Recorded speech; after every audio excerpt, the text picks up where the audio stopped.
Welcome to this edition of Tell Me More. This is for Sunday, the day of Pentecost, 2023. In my sermon, I talked a little bit about the Levitical feasts, and so I really wanted to focus my Tell Me More on the Levitical feast. Now, a lot of the information that I'm offering today comes to you from a book written by Michael Norton called Unlocking the Secrets of the Feasts. That's going to be available in our bookstore by week's end, so you can pick that up there. I want to talk about the four Levitical feasts that fall in the springtime. They are starting out with the Passover, and then the unleavened bread, the Feast of Unleavened Bread, the Feast of First Fruits, and the Feast of Pentecost. Now, these feasts all fall in the springtime and are feasts that have to do mostly with things that have already been fulfilled by Jesus' first coming. There are three other feasts, which gives us a total of 7 feasts. Those 3 fall feasts are Rosh Hashanah, Yom Kippur, and the Feast of Tabernacles. These are 3 feasts that point to the second coming of Jesus Christ. Now, why is this important? First of all, to find these feasts, I'm not pulling these out of thin air, and they're not made up by human origin. They're given to us by God in Leviticus chapter 23 is where we'll find them. But are you familiar with Leviticus?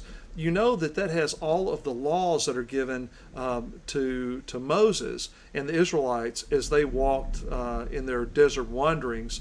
And Moses would go into the tabernacle, and God would give him the things that they needed to continue to live in fellowship and communion. And these Levitical feasts are the 7 feasts that were meant to be observed yearly. This feast, the day of Pentecost, is one of 3 pilgrimage feasts.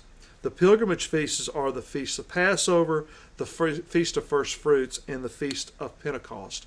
This particular feast also celebrates, the Feast of Pentecost, also celebrates the giving of Torah, which is, the Jewish law at Mount Sinai.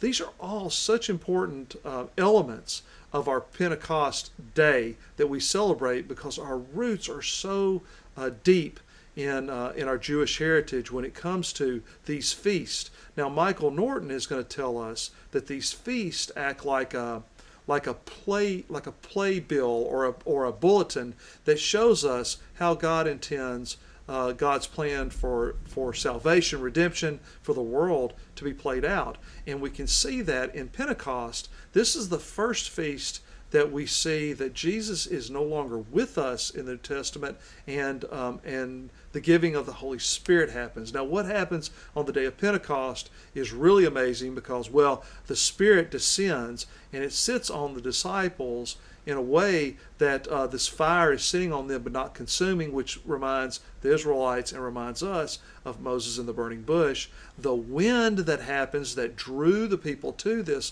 event reminds us of when Elijah was on the mountain waiting for God to come by, and the wind came by and actually split the rocks. That really strong wind. And then the speaking in tongues is an allusion to Genesis 11 in the Tower of Babel. However, God brought spread the people apart at Genesis. In Pentecost, the tongues bring people together and bring us together. And on that day, 3,000 were added to our numbers. The day of Pentecost is an exciting feast day for the church, and I would love to talk to you more about the feast of Leviticus, or you're welcome to grab Michael Norton's book. It's a wonderful book, very accessible, not a hard read at all, and breeze through that. If you have any questions, reach out to me at Hurst@redeemersarasota.org, and if we need to, we'll get you in touch with the author, Michael Norton. He's a friend of mine. All right, God bless and have a wonderful week.